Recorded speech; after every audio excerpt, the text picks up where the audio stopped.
মহান আল্লাহ রাব্বুল আলামিন আমাদেরকে একটি পবিত্র মাসে অবস্থান করার সুযোগ করে দিয়েছেন। পবিত্র মাহে রমজানের পূর্বের মাস পবিত্র মাহে শাবান। এই শাবান মাসের ফজিলত অত্যন্ত গুরুত্বপূর্ণভাবে মুসলিম মিল্লাতের জন্য গুরুত্ব বহন করে। যেহেতু এই শাবান মাসের ফজিলত নফল রোজার দিক থেকে সবচেয়ে বেশি এবং ইবাদত দিক থেকে রমজানের পরে খুব বেশি এই শাবান মাসের ইবাদতের কথা আল্লাহ রাসূল সাল্লাল্লাহু আলাইহি ওয়াসাল্লাম বলেছেন। অর্থাৎ এক কথায় রমজানের প্রস্তুতি গ্রহণের জন্য শাবান মাস মুসলিম মিল্লাতের জন্য, ইমানদারদের জন্য একটি গুরুত্বপূর্ণ মাস। এই পবিত্র মাসে যত বেশি নফল রোজা রাখা যাবে তত বেশি সওয়াবের অধিকারী হয়ে কিয়ামতের ময়দানে এই বান্দাগুলি আল্লাহ পাকের দরবারে হাজির হতে পারবে। এই জন্য আল্লাহ রাসূল সাল্লাল্লাহু আলাইহি ওয়াসাল্লাম শাবান মাসে রমজানের পরে সবচেয়ে বেশি রোজা রেখেছেন, সিয়াম করেছেন। তার কারণ হলো এই মাসের মধ্যে রমজানের প্রস্তুতি যা নেওয়ার আমার রাসূল সাল্লাল্লাহু আলাইহি ওয়াসাল্লাম সমস্ত প্রস্তুতি গ্রহণ করেছেন মাহে শাবানে। এমনকি মাহে শাবানের মধ্যবর্তী রাতের কথা উল্লেখ করা হয়েছে। قال رسول الله صلى الله عليه وسلم إذا كانت ليلة النصف من شعبان وقوموا يومها وقوموا ليلها وصوموا يومها। যে রাসূল খুদা সাল্লাল্লাহু আলাইহি ওয়াসাল্লাম নির্দেশনা দিয়েছেন নিসফে শাবান 14 তারিখ দিবাগত রাত যেটাকে বলা হয় দিনের বেলা রোজা রাখার জন্য তিনি নির্দেশনা দিয়েছেন। রাত্রিবেলা জাগ্রত থেকে আল্লাহ পাকের সান্নিধ্য লাভের উদ্দেশ্যে নফল নামাজের মধ্যে দাঁড়িয়ে থাকার জন্য নির্দেশনা আমার রাসূল সাল্লাল্লাহু আলাইহি ওয়াসাল্লাম তিনি দিয়েছেন। ইযা কানাত লাইলাতুন নিসফু মিন শাবান ওয়াকুমু লাইলাহা ওয়াসুমু ইয়াওমাহা। অর্থাৎ রাত্রে তোমরা জাগ্রত থেকে নামাজ আদায় করো এবং দিনের বেলা রোজা রাখো। একদিকে আইয়ামে বীজের 3টি রোজা আছে, আমরা সকলে জানি যে আপনার 13, 14, 15। সে রোজাগুলি হচ্ছে আগামীকাল 13 তারিখ, রবিবার 14 তারিখ, সোমবার 15 তারিখ। এটা হচ্ছে এই শাবান মাসের জন্য আমরা 3টি রোজা রেখে থাকি। 2টি 3টি আমরা রোজা রাখি। যারা রোজা রাখবেন তারা শনিবার, রবিবার, সোমবার এর মধ্যে আইয়ামে বীজের রোজা হক আদায় হয়ে যাবে। বলুন আলহামদুলিল্লাহ। সেই জন্য এই পবিত্র মাহে শাবান আমাদের জন্য একটি গুরুত্বপূর্ণ মাস এবং এই মাসের মধ্যে একটি মধ্যবর্তী রাত্রি আছে, যেই রাত্রিতে জাগ্রত থেকে ইবাদতের নির্দেশনা দিয়েছেন আমার রাসূল সাল্লাল্লাহু আলাইহি ওয়াসাল্লাম। এমনকি আমার রাসূল বলেছেন ওই রাত্রিতে আসমান থেকে রহমতের ফেরেশতারা জমিনে নাজিল হয় এবং জমিনে নাজিল হয়ে মানুষের ধারে ধারে যেয়ে থাকে এবং গিয়ে মোলাকাত করেন রুহুল আমিন এবং তাদের বহরে থাকেন ফেরেশতাদের সর্দার হিসেবে হযরতে জিবরাইল আলাইহিস সালাতু ওয়াস সালাম। বলুন আলহামদুলিল্লাহ। সুতরাং তারা অবস্থান করতে থাকে সূর্য অস্ত থেকে সূর্য উদয় আগ মুহূর্ত পর্যন্ত। বলুন না সুবহানাল্লাহ। এবং তারা ওই রাত্রিতে যারা জাগ্রত থেকে ইবাদতের মধ্যে শামিল হয় তাদের ইবাদতগুলি আল্লাহ পাকের দরবারে প্রার্থনা হিসেবে গুনাহ মাফের জন্য তারা প্রার্থনা করে থাকে বান্দার জন্য। ফেরেশতারা কার কাছে? আল্লাহ পাকের কাছে। সুতরাং সে রাত্রিটাও আমরা পেতেছি। সুতরাং সর্বোপরি এই মাসের গুরুত্ব এবং তাৎপর্য মুসলিম মিল্লাতের জন্য খুব বেশি। আমরা যে বিষয়টি আসলে আলোকপাত করতে চাচ্ছি, যেহেতু শাবান মাস, সামনে রমজান মাস, শাবান মাসের মধ্যবর্তী সময় আমরা এসে পৌঁছে গেছি। রমজান মাসের পূর্বে মহান আল্লাহ রাব্বুল আলামিন বেহেশতকে জান্নাতকে সুসজ্জিত করেন। ঠিক না ঠিক? কাদের জন্য? বান্দাদের জন্য। ওই বান্দা, যেই বান্দারা রমজানের রোজাগুলি পালন করবে আর রমজানের রোজা পালন করার পর যে জান্নাত দিবেন, সেই জান্নাতকে সুসজ্জিত করেন কে? আল্লাহ রাব্বুল আলামিন। রমজানের আগে এই জান্নাত সুসজ্জিত করেন ফেরেশতা দিয়ে, এই জান্নাতের সৌন্দর্য মণ্ডিত করেন, জান্নাতকে সুসজ্জিত করে থাকেন। সুতরাং এবং জান্নাতের দরজা খুলে দেওয়া হয় রমজানের জন্য, ওই বান্দাদের জন্য যারা রোজা রাখেন। বলুন না সুবহানাল্লাহ।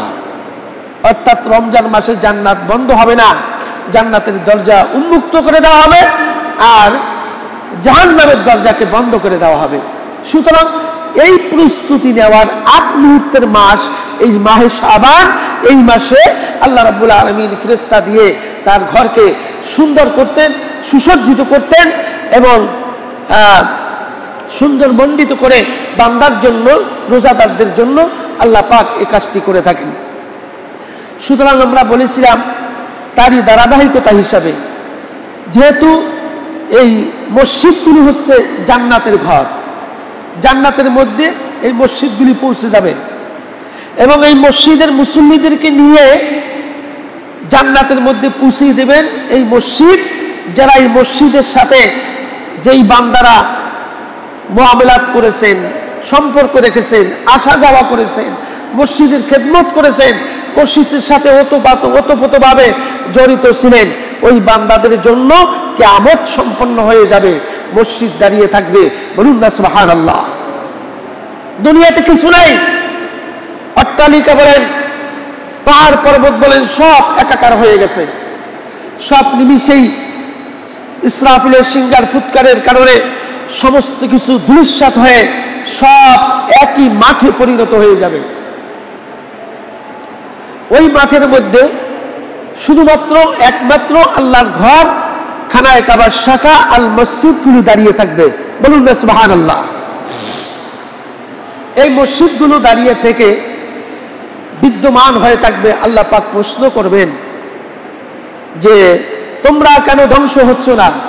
তখন মসজিদের জবান খুলে যাবে আল্লাহর পক্ষ থেকে, মসজিদের পক্ষ থেকে জবানে বলবে, মসজিদের জবানে বলবে আমরা ধ্বংস হব না ততক্ষণ পর্যন্ত যতক্ষণ পর্যন্ত আমাদেরকে ওই তোমার বান্দাদেরকে আমার ভেতরে বিতরণ না দিবে এবং আমি যতক্ষণে আমার তোমার ওই বান্দাদেরকে যারা আমার খেদমত করেছে, আমার সাথে সম্পর্ক রেখেছে, আমার ঘরে আসা যাওয়া করেছে, আমাকে সৌন্দর্য মণ্ডিত করেছেন, তাদেরকে জান্নাতে পৌঁছিয়ে না দেওয়া পর্যন্ত আমি মসজিদ ধ্বংস হব না।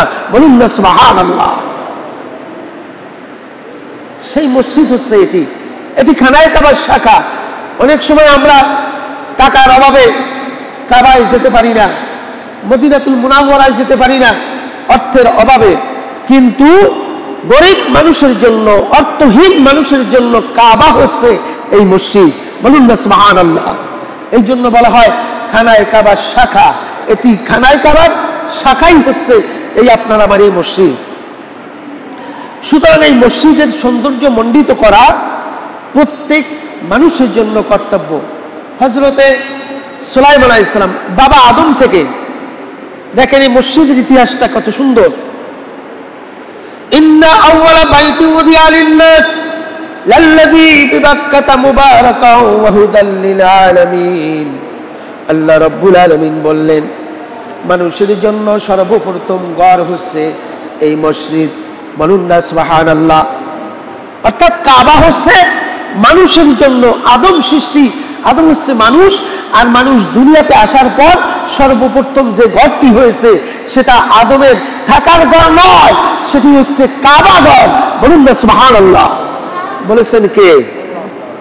ইন্না আউওয়ালা বাইতু উদিয়া লিন-নাস, যে বাইত মানে ঘর, যে ঘরটি নির্মাণ হয়েছে মানুষের জন্য সেটি হচ্ছে আল্লাহর ঘর। বলেছেন কে? এই জন্য আদম আলাইহিস সালাতু ওয়াস সালামকে দিয়ে সর্বপ্রথম কাবাকে নির্মাণ করেছেন। এই কাবারই শাখা হচ্ছে এই মসজিদগুলি। সারা পৃথিবী ব্যাপী এই মসজিদগুলি ধ্বংস হবে না। সুতরাং এই মসজিদের তাৎপর্য, গুরুত্ব এবং ফজিলত মহান আল্লাহ রাব্বুল আলামিনের দরবারে কম না বেশি? ইনশাআল্লাহ।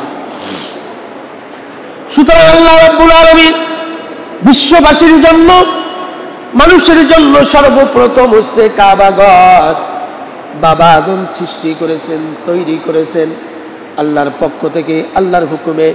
এরপরে আবার দ্বিতীয় নির্মাণ করলেন হযরতে ইব্রাহিম আলাইহিসসালাতু ওয়াসসালাম।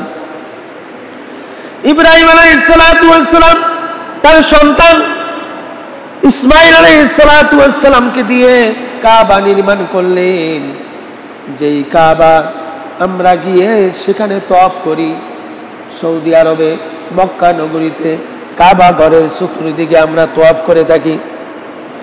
সুতরাং সেই কাবা ঘরকে আল্লাহ রাব্বুল আলামিন মানুষের জন্য ইবাদতের একটি জায়গা করে দিলেন। গরিব মানুষগুলি কাবায় যেতে পারবে না বলে এই জন্য গরিব মানুষের দরজার কিনারে, বাড়ির আঙ্গিনায়, বাড়ির সামনে মসজিদ নির্মাণের হুকুম দিয়েছেন কে? আওয়াজ দিয়ে বলেন কে? এটি খানায় খাবার শাখা, খানায় খাবার শাখা এই মসজিদ। এই মসজিদ আমরা কাবায় যেতে পারবো না অর্থ অভাবে, কিন্তু আপনি যদি আপনার বাড়ির আঙ্গিনায়, বাড়ির দরজায় যে মসজিদ আছে ওই মসজিদে গিয়ে যদি সিজদা দেন, তাহলে হজ মকবুলিয়তের হজের সওয়াব জুমাবারে দিয়ে দিবেন কে? এখানে আসছেন মানে হজ করতে আসছেন, হজের সওয়াব আপনার আমার আমলনামায় দিবেন কে? আমার আল্লাহ। একটু আওয়াজ টাওয়াজ দিয়েন, হুহা না করলে তো আমি বুঝবো না কিছু। কি বলেন? একটু জোরে সোরে আওয়াজ দিতে হবে তো। সুতরাং আল্লাহ রাব্বুল আলামিন এই পৃথিবীর জমিনে মসজিদগুলি ধ্বংস করবে না, আর মসজিদগুলি নির্মাণের কাজে যারা সহযোগিতা করবে তাদের জন্য ফজিলত আছে কি নাই? আল্লাহ রাব্বুল আলামিন এই মসজিদ নির্মাণ কাজের একটা ঘটনা আমরা শুনব। হযরতে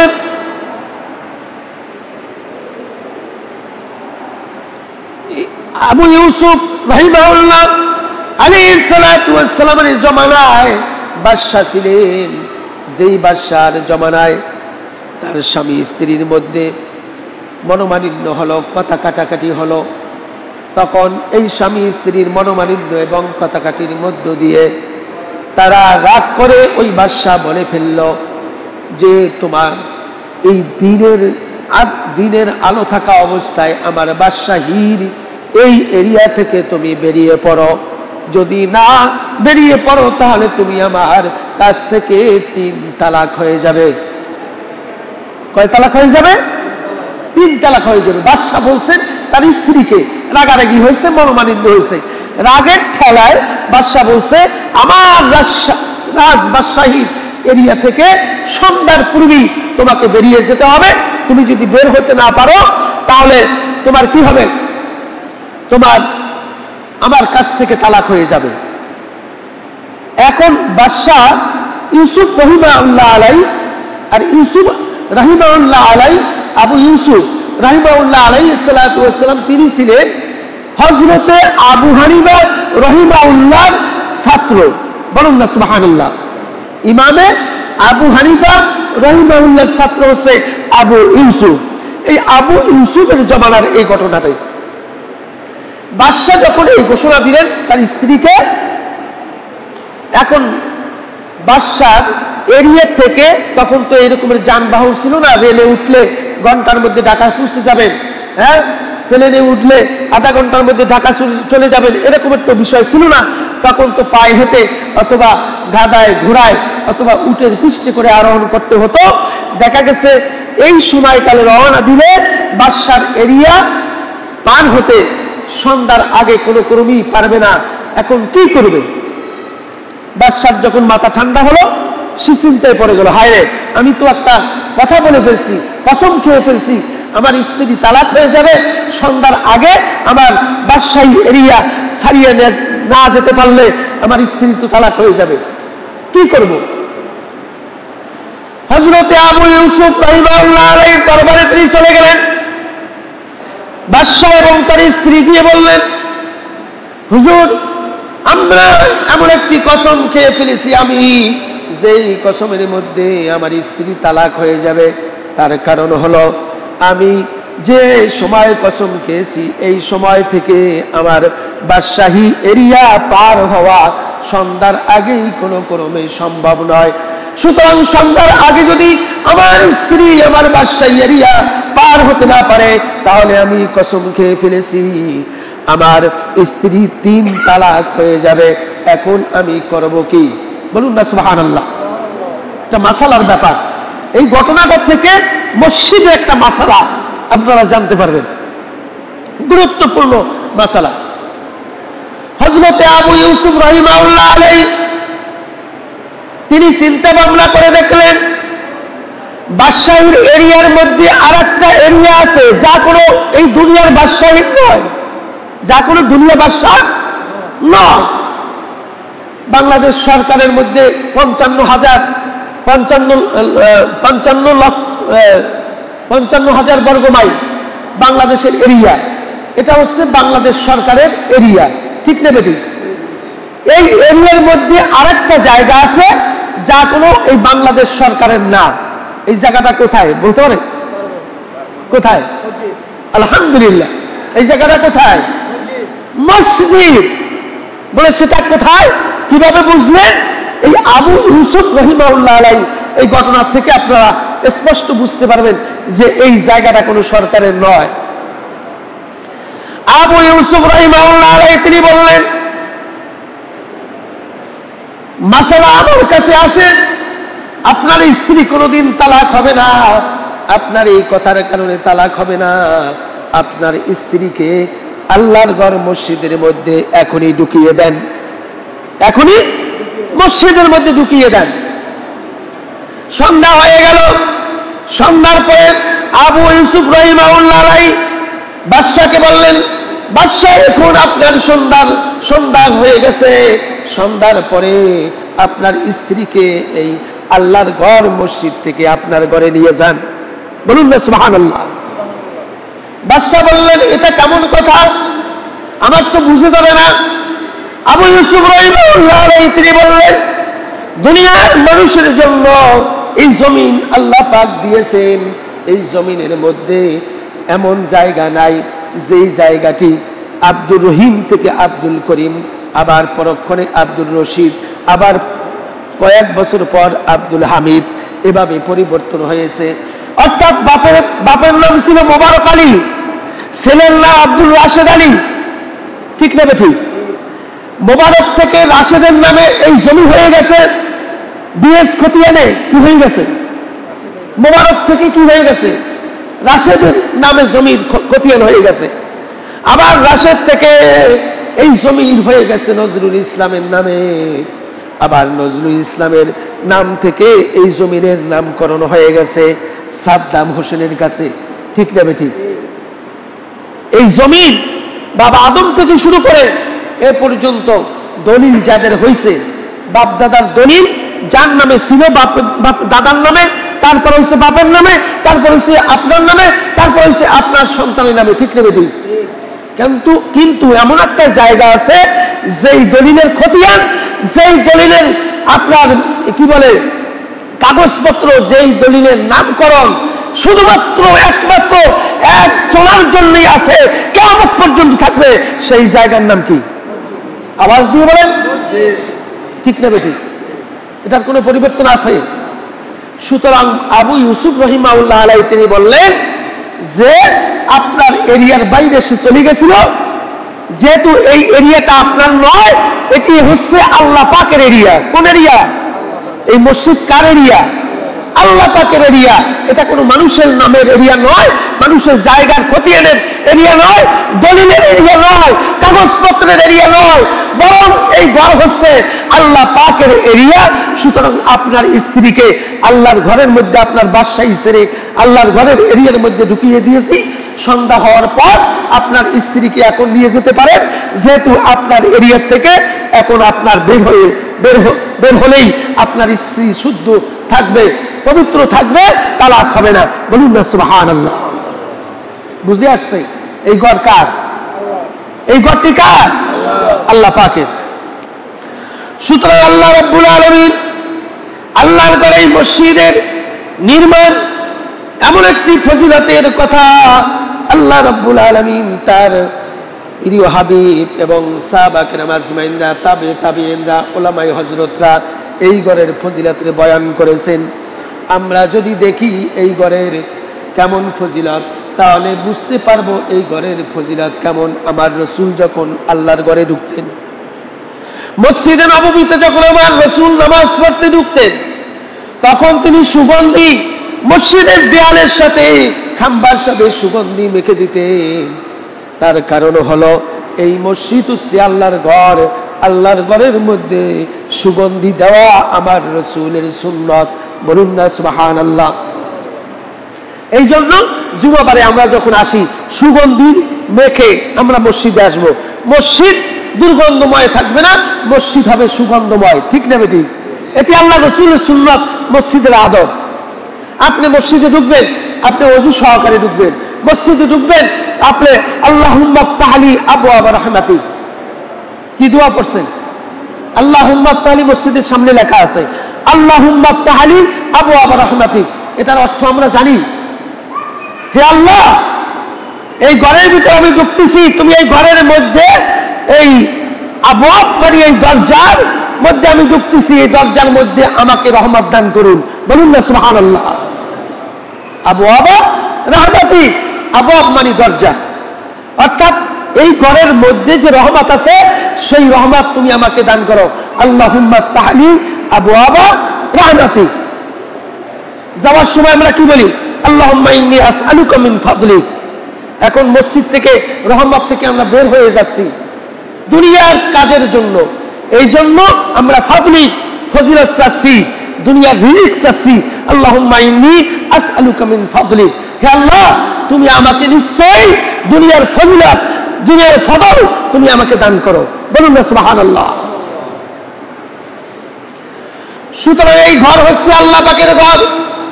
এই মসজিদের নির্মাণ কাজে যারা সহযোগিতা করবে, যারা এই নির্মাণ কাজের সহযোগিতা বিভিন্নভাবে অর্থ দিয়ে, কড়ি দিয়ে, টাকা দিয়ে, পয়সা দিয়ে, শ্রম দিয়ে, সময় দিয়ে, জবান দিয়ে যারা আল্লাহর ঘরের খেদমত করবে, আল্লাহ রাব্বুল আলামিন ওই বান্দাদের জন্য জান্নাতের মধ্যে আরেকটা জান্নাত রেখে দেবে।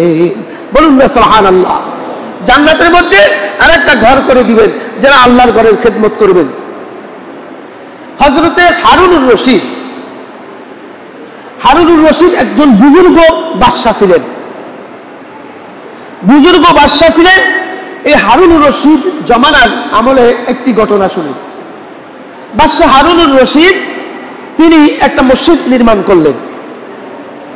এই মসজিদটি নির্মাণ করতে তিনি মনস্থ করলেন, এই মসজিদটি, আল্লাহর ঘরটি আমি নির্মাণ করব। এই ঘরের মধ্যে কারো কোনো পয়সা, টাকা পয়সা আমি নিব না, শুধুমাত্র একমাত্র আমার অর্থায়নে আমি আল্লাহর ঘর তৈরি করব। বলুন না সুবহানাল্লাহ। বাদশা হারুনুর রশিদ ঘোষণা দিলেন, আমি একটি আল্লাহর ঘর তৈরি করতে চাই। এই ঘরটিতে তোমরা কেউ দান করবে না, শুধুমাত্র আমি হারুনুর রশিদ আমার অর্থায়নে আমি এই ঘরটি আমি দান আল্লাহর জন্য তৈরি করব। কেউ আর দান করতে পারলেন না। হারুনুর রশিদের অর্থ দিয়ে এই দানকৃত অর্থ দিয়ে ঘর তৈরি করা হলো। তখনকার জামানায় ঘর নির্মাণের জন্য যে মিস্ত্রি এবং যোগালি ছিল, হারুনুর রশিদ মরমর পাথর এনে, তৎকালীন সময় মরমর পাথরটা খুব দামি পাথর ছিল। বাদশা হারুনুর রশিদ এই পাথর এনে এই মসজিদ তৈরি করলো। পাথর এনে জমা করেছে একজন যোগালি। একজন কি? যোগালি, অর্থাৎ রাজমিস্ত্রির সাথে যে সহযোগিতা করে তাকে যোগালি বলা হয়। ঠিক তবে ঠিক সহযোগী, রাজমিস্ত্রির সহযোগী তার বাড়ির ভিতরে পৈতৃক সম্পত্তিতে একটি পানির কূপ খনন করলেন। পানির কূপ খনন করতে গিয়ে 3টি মরমর পাথর পেয়েছে। বলুন না সুবহানাল্লাহ। এই পাথর 3টি তিনি সযত্নে এসে ঘরের ভিতরে রাখলেন, যেহেতু খুব দামি পাথর, সুন্দর পাথর, দেখতে সুন্দর, পাথরের দাম বেশি।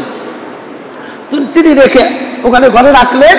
এই পানি কূপ খনন করতে গিয়ে পাওয়ার পরে তিনি ঘরে রাখলেন, ধুয়ে মুছে সুন্দর করে ঘরে রাখলেন। তার মনের মধ্যে খুব খুব আক্ষেপ, বাদশাহ হারুন রশিদ এই যে মসজিদ নির্মাণ করে, এই মসজিদ তো মরমর পাথর দিয়ে নির্মিত হচ্ছে, সুতরাং আমার ঘরেও তো 3টি মরমর পাথর আছে, আমি যদি এই পাথরগুলি এই মসজিদে লাগিয়ে দিতে পারতাম তাহলে এই মসজিদের সব আমিও মনে হয় পেতাম। বলুন না সুবহানাল্লাহ।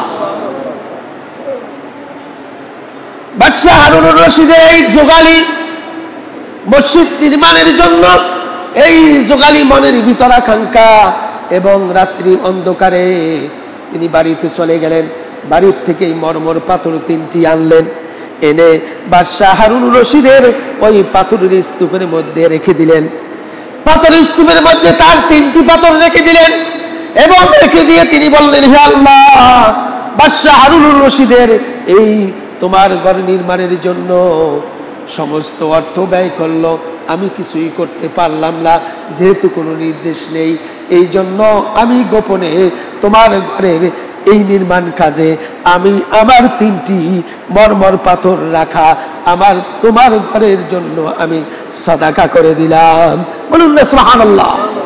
তোমার ঘরের জন্য আমি সাদাকা করে দিলাম, হে আল্লাহ তুমি আমার এই পাথরগুলি কবুল করো।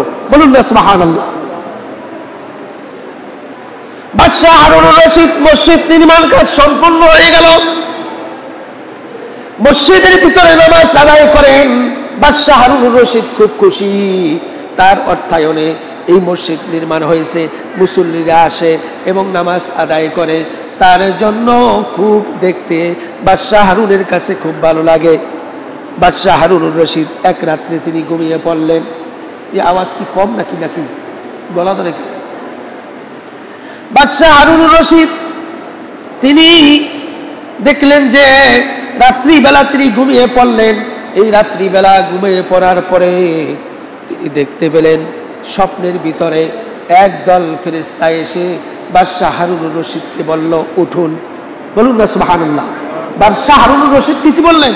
ফেরেশতারা এসে স্বপ্নে দেখতেছে বাদশাহ হারুন রশিদ ঘুমিয়ে পড়ার পর, যে আপনি উঠুন। বলে কেন?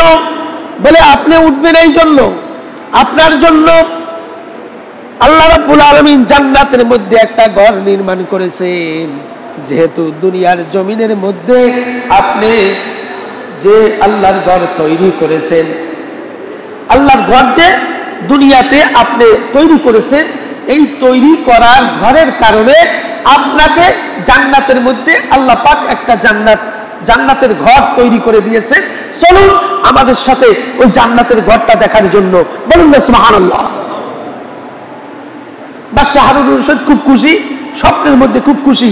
তিনি ফেরেশতাদের সাথে গেলেন, জান্নাতের মধ্যে ঢুকলেন। জান্নাতের মধ্যে গিয়ে দেখতেছে যে আপনার সুন্দর করে বাদশাহ হারুন রশিদের নামে একটা জান্নাতের ঘর নির্মাণ করা হয়েছে। বাদশাহ হারুন রশিদ এটা দেখে খুব খুশি হয়েছে যে আমি দুনিয়াতে মসজিদ তৈরি করছি, এই মসজিদের বদৌলতে আল্লাহ রাব্বুল আলামিন জান্নাতের মধ্যে আমাকে একটা ঘর দিয়েছেন, এত সুন্দর, যা সৌন্দর্যের কোনো অবকাশ নেই। এত সুন্দর করে আল্লাহ পাক জান্নাতের মধ্যে ঘর নির্মাণ করে দিয়েছেন। এরপর এইটা দেখার পর দেখতেছে আরেকটা ঘর হুবহু এই ঘরটার আদলে, এই ঘরটার নকশা, এই ঘরটার যে রকমের আদলে তৈরি করা, যে পাথরে তৈরি করা, যে সৌন্দর্য তৈরি করা, এরকমের হুবহু আর একটা ঘর সামনে দেখতেছে। বলুন না সুবহানাল্লাহ। বাদশাহ হারুন রশিদ জিজ্ঞাসা করলেন ফেরেশতাদেরকে, ওই ঘরটি কার? ওইটাও মনে হয় আমার। ফেরেশতারা বললেন, না, এটা তোমার না, এটা হচ্ছে যার, তার নাম কি উপরে লেখা আছে, তুমি তাকিয়ে দেখো। বাদশাহ হারুন রশিদ উপরে তাকিয়ে দেখে যে ওই ঘরের ফটোকে লেখা আছে আবু আহমদ বিন মুসা। আহমদ বিন মুসা এই ঘর। বলুন না সুবহানাল্লাহ। তখন তিনি স্বপ্ন ভেঙে গেল, সজাগ হলো। তার শুধু মাথার মধ্যে চিন্তা, আমার মতো ঘর, একই ঘর আমি তৈরি করলাম, আল্লাহ আমাকে জান্নাত দিল, জান্নাতের মধ্যে ঘর দিল, হুবহু আর একটা ঘর একই রকমের দিল আহমদ বিন মুসার নামে। কারণ কি? রাজসভায় সবাইকে ডাকলো, মসজিদের নির্মাতা, মিস্ত্রি, যোগালী সবাইদেরকে ডাকলো, ডেকে বলছেন, তোমরা কি এই ঘরের মধ্যে কেউ সাদাকা করেছো, কেউ দান করেছো? সবাই বলে, না, আমরা কোনো দান করি নাই, যেহেতু এটি আপনার অর্থায়নে এই মসজিদ তৈরি হয়েছে, আপনার নির্দেশনা না থাকার কারণে আমরা দান করতে পারি নাই। বলছেন আহমদ বিন মুসাকে। তখন একজন যোগালী দাঁড়াইল, মানে রাজমিস্ত্রি সহযোগী, উনি দাঁড়িয়ে বললেন, হুজুর, আমার নাম আহমদ বিন মুসা। বলি, তুমি এদিকে আসো। তাকে আসার পর জড়িয়ে বললেন যে, তোমাকে আমি দেখতেছি স্বপ্নের মধ্যে, আমি জান্নাতে গিয়ে আমার ঘরের মতো আর একটা ঘর তোমার জন্য নির্মাণ করে রেখেছেন আমার আল্লাহ। বলুন না সুবহানাল্লাহ। কারণটা কি বলো দেখি? তখন আহমদ বিন মুসা তিনি বললেন, হুজুর, আমার এমন কোন সাদাকা নাই, তবে আমি বাড়ির আঙ্গিনায় একটি পানির কূপ খনন করতে গিয়ে আমি 3টি মরমর পাথর পেয়েছিলাম, যেই পাথর দিয়ে আপনার এই মসজিদ নির্মাণ করেছেন, হুবহু একই পাথর। আমি আল্লাহর দরবারে মুনাজাত করেছিলাম, প্রার্থনা করেছিলাম, মালিক, আমার এই পাথরগুলি যদি 3টি পাথর যদি তোমার ঘরে লাগাতে পারি তাহলে আমি খুশি হব, এবং আপনার পাথরের স্তূপের মধ্যে আমি রাতের অন্ধকারে ওই 3টি পাথর আমি জমা করে দিয়েছিলাম। বলুন না সুবহানাল্লাহ। সুতরাং এই 3টি পাথর আপনার এই ঘরের কাজে লেগেছে, আপনার এই মসজিদের কাজে লেগেছে, এছাড়া তো কোনো আমল নাই। বাদশাহ হারুনুর রশিদ বললেন, তোমার 3টি পাথর এই আমার মসজিদে লাগানোর কারণে আল্লাহ রাব্বুল আলামিন ওই জান্নাতের মধ্যে আমাকে যেমনি একটি ঘর দিয়েছে, তোমাকেও তেমনি একটি ঘর দান করে দিয়েছেন কে? আমার আল্লাহ। বলুন না সুবহানাল্লাহ। এই জন্য আল্লাহর ঘর মসজিদে যারা দান করবেন, 5 টাকা হোক, 10 টাকা হোক, 100 টাকা হোক, ওই আহমদ বিন মুসার 3টি পাথরের কারণে বাদশাহ হারুনুর রশিদের মতো যদি জান্নাত পেতে পারে, আপনার 5000 না হলেও 100 টাকার কারণেও সেরকমের জান্নাত দিয়ে দিবেন কে? আওয়াজ দিয়ে বলেন, দিয়ে দিবেন কে? আমার আল্লাহ। আর এই মসজিদের খেদমত তো করেছেন হযরত ইব্রাহিম আলাইহিস সালাতু ওয়াস সালাম, ইসমাঈল আলাইহিস সালাতু ওয়াস সালাম। তিনি কাবা ঘর নির্মাণ করলেন, ছেলে এবং বাপ, ছেলে মিলে, পিতা পুত্র মিলে, এবং এই কাবা ঘর নির্মাণের পরে আল্লাহ হুকুম দিলেন, এবার মসজিদ সৌন্দর্য করো, মসজিদ ঝাড়ু বসা দাও, মসজিদ পরিষ্কার করো, এটা আল্লাহর হুকুম। বলুন না সুবহানাল্লাহ। এই জন্য দেখবেন আরবে, সৌদি আরবের বাদশাদের নামের আগে লেখা থাকে, হ্যাঁ, খাদিমাইনি শারিফাই, খাদিমাইনি শারিফাই, অর্থাৎ এই যে কাবার খাদেম হচ্ছেন দুই হারামাইনের খাদেম হচ্ছেন সৌদি বাদশাহ। সুতরাং তারা এটা গর্ববোধ করে নামের আগে এই হারামাইন শব্দটা খাদিমাইনুল হারামাইন, খাদিমুল হারামাইন আর শারিফাইন, খাদিমুল হারামাইন আর শারিফাইন, এই শব্দটা তারা তাদের নামের আগে ব্যবহার করে, অর্থাৎ কাবার খাদেম হিসেবে তাদেরকে নিজেদেরকে পেশ করে। বলুন না সুবহানাল্লাহ। আপনি আমিও যদি মসজিদের একটা বালু সরিয়ে দিতে পারি, মসজিদের খেদমত করতে পারি, মসজিদের ঝাড়ু মোছা করতে পারি, মসজিদ পরিষ্কার করতে পারি, তাহলে কিয়ামতের ময়দানে এই মসজিদের খাদেম বানিয়ে দিবেন কে? আয-জারুল্লাহ। বলুন না সুবহানাল্লাহ। আমার রাসূল বলছেন আয-জারুল্লাহ। কিয়ামতের ময়দানে আল্লাহ রাব্বুল আলামিন ডাকবেন, আমার প্রতিবেশী কোথায়, আসো।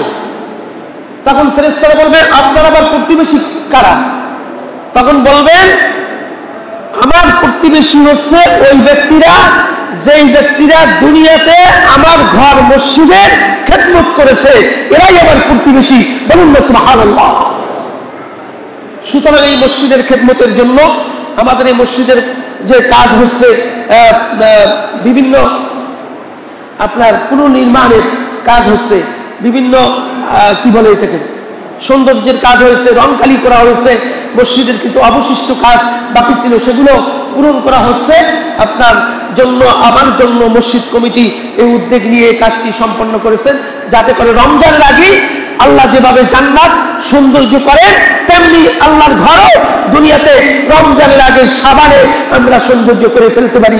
বলুন না সুবহানাল্লাহ। এই মসজিদের কাজ এখনো কিছু বাকি আছে, অজুখানা বাকি আছে, কিছু আপনার এই আপনার সাকি এই সাকিকে মনে হয় এই কি বলে থাই গ্লাস উনি দিয়েছেন, এবং 2 ডিব্বা রঙও দিয়েছেন 20 গ্যালানে, 20 কেজি নাকি গ্যালান বলে। এছাড়া এর সাথে অনেকেই 10,000 20,000 এরকমের টাকা অনেকেই দান করেছেন ইতিপূর্বে, এবং অনেকে 500 টাকা 100 টাকাও করেছেন। ঠিক না বেটি? আপনার সামর্থ্য যে রকমের, সেই সামর্থ্য অনুযায়ী আপনাকে দান করতে হবে। আল্লাযীনা ইউনফিকুনা ফিস সাররাই ওয়াদ দাররাই ওয়াল কাযিমিনাল গায়জ ওয়াল আফিনা আনিন নাস। বলুন না সুবহানাল্লাহ। আল্লাহ রাব্বুল আলামিন বললেন, যার যে রকমের দান দেওয়ার সামর্থ্য আছে সে সেরকমের দান করবে। বলুন না সুবহানাল্লাহ।